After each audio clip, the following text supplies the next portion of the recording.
Assalamualaikum warahmatullahi wabarakatuh. Innal hamdalillah nahmaduhu wa nasta'inuhu wa nastaghfiruh wa na'udzu billahi min syururi anfusina wa min sayyiati a'malina may yahdihillahu fala mudhillalah wa may yudlil fala hadiyalah. Asyhadu an la ilaha illallah wahdahu la syarikalah wa asyhadu anna Muhammadan abduhu wa rasuluh la nabiyya wa la rasula ba'dah. Allahumma salli wa sallim wa barik ala nabiyyina Muhammadin wa ala alihi wa sahbihi wa sallam. Qala Allah ta'ala ya ayyuhalladzina amanu taqullaha haqqa tuqatih wa la tamutunna illa wa antum muslimun. Faya ibadallah usi nafsi wa iyyakum bitaqwallah faqad fazal muttaqun. Jamaah salat Jumat rahimani wa rahimakumullah. Topik khutbah kita pada siang hari ini yaitu adalah skala prioritas membelanjakan harta. Ada satu kisah dari Nabi sallallahu alaihi wasallam dan ini disampaikan oleh sahabat Jabir. Dan Jabir menceritakan bahwa seorang sahabat itu membebaskan budak yang dia miliki, dan kisah itu kemudian sampai kepada Rasul sallallahu alaihi wasallam. Lantas Rasul konfirmasi dan bertanya kepada orang ini, alaka malun, apakah kamu punya harta ghairuhu, selain dari budak yang kamu miliki ini? Lantas sahabat itu menjawab, tidak, hanya ini yang dia miliki. Lalu Rasul sallallahu alaihi wasallam itu menawarkan kepada sahabat yang lain agar membeli budak tersebut sehingga tidak dibebaskan secara gratisan atau disedekahkan secara gratisan, dan dibelilah oleh sahabat yang lain dengan harga 800 dirham atau sekarang mungkin sekitar 3 atau 4 jutaan. Dan uang itu kemudian diberikan oleh Rasul kepada pemilik budak, dan pesan Rasul kepada pemiliknya itulah yang akan menjadi pembahasan. Rasul menyampaikan ibda binafsik fatasaddaq alaiha. Ini poin yang pertama. Skala prioritas ketika seorang ayah, seorang suami ataupun siapapun itu, ketika dia memiliki harta, maka Rasul sallallahu alaihi wasallam memasukkan prioritas satu, yaitu adalah dirinya sendiri. Maka kepentingan-kepentingan, kebutuhan-kebutuhan dasar untuk dirinya itu yang harus dipenuhi.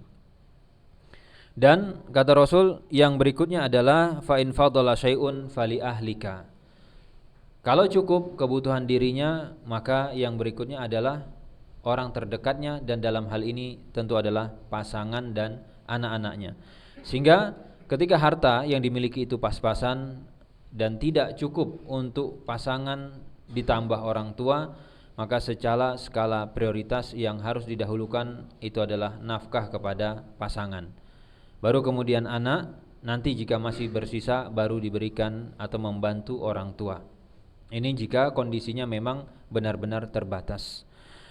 Dan Rasul kemudian melanjutkan fa in fadala syai'un fali ahlika au fali dzi qarabatika. Yang ketiga, kalau kebutuhan pokok kita sudah terpenuhi, kebutuhan pasangan dan anak terpenuhi, yang ketiga kata Rasul yaitu adalah kepada kerabat-kerabat kamu.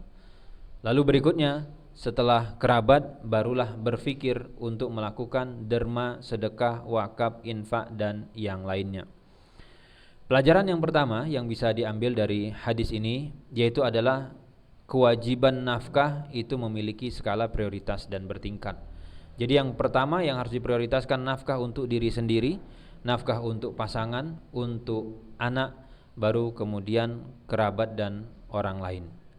Kemudian faedah yang kedua, Nabi SAW itu menegaskan dan bahkan melarang orang ini untuk bersedekah, melarang orang ini untuk mendermakan hartanya. Dan ini dibahas oleh para ulama bahwa wakaf, infak, sedekah, aktivitas-aktivitas yang sifatnya sosial secara status hukum dasarnya tidak wajib, maka jangan sampai dia mengorbankan dan jangan sampai dia mengganggu aktivitas utama yang sifatnya lebih wajib. Dan ini berlaku juga untuk ayah ataupun orang tua yang hanya punya satu rumah, maka yang lebih afdol silahkan dia gunakan, dia pakai rumah tersebut. Nanti jika meninggal maka itu menjadi waris, daripada ketika dia masih hidup rumah itu dia berikan atau dia hibahkan, sehingga pada akhirnya ketika suatu waktu orang tua tadi butuh, anak tidak berkenan untuk mengembalikan atau menjual itu untuk orang tua. Sehingga secara skala prioritas pastikan harta itu untuk nafkah dan hal-hal yang wajib terlebih dahulu, baru berikutnya berpikir tentang sedekah, tentang infak, tentang wakaf. Dan faedah lain yang disebutkan oleh para ulama, Rasul itu melarang orang menggunakan harta untuk sedekah, padahal jelas-jelas sedekah, wakaf, infak itu sesuatu yang mulia, sesuatu yang baik, tapi dilarang oleh Rasul sallallahu alaihi wasallam. Apalagi jika di zaman sekarang ada suami, ada ayah, ketika dia memiliki harta, harta itu justru dia gunakan untuk hal-hal yang sifatnya sekunder atau tersier dan mengabaikan hal-hal yang sifatnya primer. Sehingga tidak diprioritaskan uang sekolah anaknya, tidak diprioritaskan nafkah pokok keluarganya, malah yang dia gunakan itu untuk membeli alat-alat yang sifatnya hobi, lalu dia mentraktir teman-temannya. Ini tentu cara mengeluarkan harta yang tidak tepat dan menyelisihi skala prioritas yang ditetapkan oleh Rasul sallallahu alaihi wasallam. Bahkan untuk sedekah saja itu dilarang oleh Nabi sallallahu alaihi wasallam. Kemudian faedah yang ketiga, orang ini ketika membebaskan budak itu jalurnya adalah jalur wasiat, sehingga dia katakan kalau nanti saya meninggal maka budak ini akan merdeka, akan bebas seutuhnya.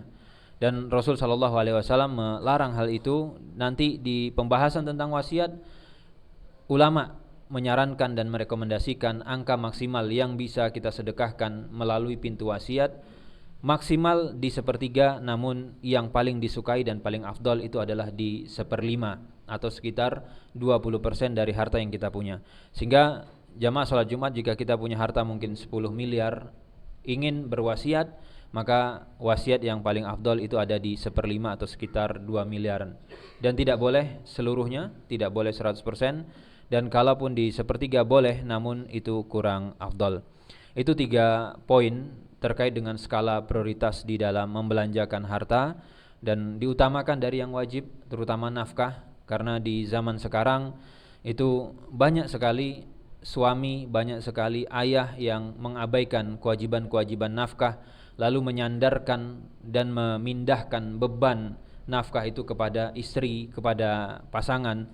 Dan tentu ini tidak disarankan, karena itu adalah kewajiban seorang ayah, kewajiban seorang suami, kewajibannya seorang laki-laki. Maka membahas tentang nafkah itu menjadi perkara yang penting untuk selalu diingatkan. Dan jika kita memiliki anak laki-laki sudah menikah, sebagai ayah, sebagai orang tua, selalu ingatkan anak laki-laki kita agar bertanggung jawab terhadap nafkah pasangannya, nafkah anak-anaknya, sehingga dia tidak mengabaikan ataupun menelantarkan kewajiban dasar dia yang sifatnya pokok dan wajib. Aqulu qauli hadza astaghfirullah li wa lakum wa lisairil muslimina min kulli dhanb fastaghfiruh innahu huwal ghafurur rahim. Alhamdulillah wa kafa wa salatu ala habibinal mustafa, amma ba'd. Jamaah salat Jumat rahimani wa rahimakumullah. Islam itu memberikan kesempatan seseorang untuk mendapatkan pahala meskipun harta yang dia punya itu terbatas dan pas-pasan. Ketika gaji yang dia miliki, harta yang dia punya itu hanya habis untuk kebutuhan pokok, makan dirinya, kebutuhan pasangan dan anak-anak, biaya SPP, uang sekolah anak, sehingga dia belum mampu untuk menabung, dia belum mampu untuk infak, belum mampu untuk wakaf, maka ada satu jalur dan satu pintu yang bisa dimanfaatkan dengan baik, yaitu memanfaatkan bab niat. Tanamkan di dalam hati iktikad, tanamkan di dalam hati kita niat kalau Allah Subhanahu wa taala kasih kelonggaran, kelebihan, sehingga kebutuhan gaji tidak lagi pas-pasan atau minus, maka saya akan berderma, saya akan berinfak semampu saya. Dan ketika Allah Subhanahu wa taala melihat kesungguhan, keseriusan niat kita, maka catatan poin dari niat itu sudah menjadi satu kelebihan tersendiri. Sehingga Allah akan melihat seberapa jujur seorang hamba itu dengan niatnya, apakah hanya basa-basi, apakah dia tulus dan sungguh-sungguh dengan kondisinya yang sekarang. Karena memang kondisi ekonomi, kondisi keuangan itu setiap orang beda-beda dan ujiannya beda-beda. Ada kondisi benar-benar tidak bisa dipaksakan, memang hanya cukup untuk kebutuhan pokok, kebutuhan nafkah, dan itu perlu kita syukuri dalam hal kita tidak membuat keluarga itu menjadi orang yang jatuh kehormatannya, sehingga kita tidak perlu mengemis, kita tidak perlu meminta, menyusahkan orang lain ataupun menengadahkan tangan untuk mencukupi kebutuhan-kebutuhan pokok kita. Dan itu adalah harga diri seorang laki-laki, harga diri seorang suami, dan selalu niatkan agar itu menjadi tambahan pahala untuk kita setiap kita bekerja ataupun kita berusaha untuk mendapatkan uang. Innallaha wa malaikatahu yusholluna 'alan nabi ya ayyuhalladzina amanu shallu 'alaihi wa sallimu taslima. Allahumma shalli 'ala Muhammad wa 'ala ali Muhammad kama shallaita 'ala Ibrahim wa 'ala ali Ibrahim innaka Hamidum Majid. Allahumma barik 'ala Muhammad wa 'ala ali Muhammad kama barakta 'ala Ibrahim wa 'ala ali Ibrahim innaka Hamidum Majid. Allahumma ighfir lil muslimin wal muslimat wal mu'minin wal mu'minat al ahya'i minhum wal amwat innaka sami'un qaribun mujibud da'wat. Ya qadhiyal hajat, Rabbana la tuzigh qulubana ba'da iz hadaitana wa hab lana min ladunka rahmah innaka antal wahhab. Allahumma a'inna ala zikrika wa syukrika wa husni ibadatik. Rabbana zalamna anfusana wa illam taghfir lana wa tarhamna lanakunanna minal khasirin. Rabbana atina fid dunya hasanah wa fil akhirati hasanah wa qina adzabannar wa akhiru da'wana anil hamdulillahi rabbil alamin. Aqimus shalah.